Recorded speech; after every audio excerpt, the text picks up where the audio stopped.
Welcome back, America. This show is Zohran Mamdani. This is your life.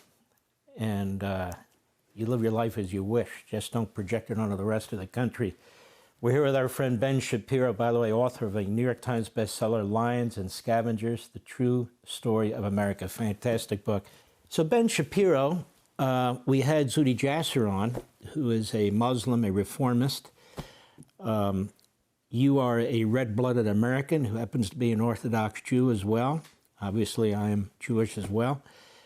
So when you look at a guy like Mamdani, did you ever think we'd reach a point in New York City, which is the second biggest population of Jews on the face of the earth, that a person like this, who is an out-of-the-closet anti-Semite and worse, pals around with terrorists and supporters of terrorists, and says the things that he says, that he has a shot at being mayor?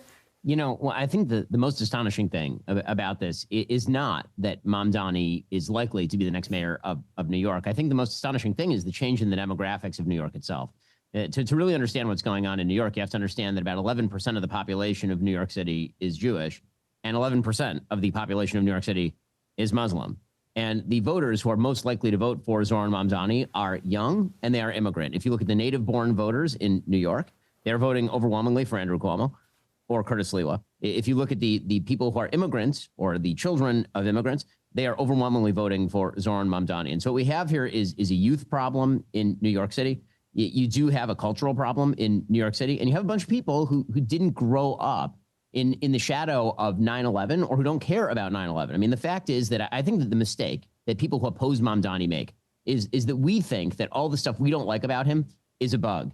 And it's not a bug, it's a feature. It's actually the thing that drew people to him in the Democratic primary. The Democratic primary base is so far to the left that when he says that he doesn't know whether Hamas should disarm, or when he campaigns alongside people who were unindicted co-conspirators in the 1993 World Trade Center bombing, we say, how could he survive that? And I think that we're asking the wrong question. The question is, why is that actually appealing to people? He's not winning in spite of those things. He's winning because of those things. And what that bespeaks is something much worse than Mamdani. It's a sea change in the Americans who support him and a gigantic portion of the American left that has radicalized to the point where his ugliest views are actually the things that attract them the most. I take that to mean that our immigration system has really broken down.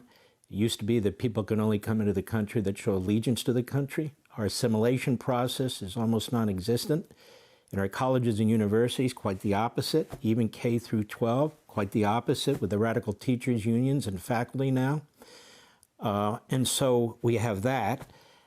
We also have our media, which is constantly platforming people who are anti-American, Marxist in ideology, anti-Jewish, anti-Semite in ideology, and so forth and so on. So these are having an impact. Have I missed something? Other things too, no doubt. No, I mean, I think that is the story of Mamdani and his supporters. Mamdani is almost a crystallization of this entire movement in his very person. And this is a person who immigrated to the United States alongside his family from a third world country, Uganda. And his mother became a famous producer and his father became a professor at Columbia. Both of them despise America and think that America is an awful place. He grew up with all that America has to offer, best prep schools. He goes to Bowdoin in Maine. And there he studies Africana studies. That was literally his topic of study, which is all about colonialism and imperialism and the evils of the West. And then he gets out and he proceeds to become a failed rapper, rapping about the freedom of the Holy Land Five, which is an actual front group for terrorism. I mean, actually people who are in jail for having fronted money giving to Hamas, money laundering for Hamas.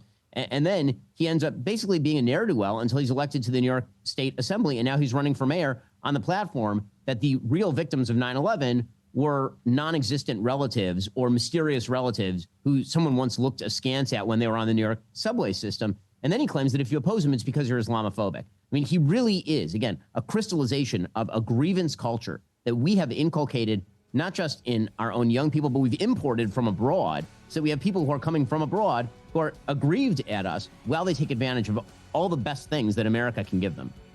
We'll be right back. Hey, Sean Hannity here. Hey, click here to subscribe to Fox News YouTube page and catch our hottest interviews and most compelling analysis. You will not get it anywhere else.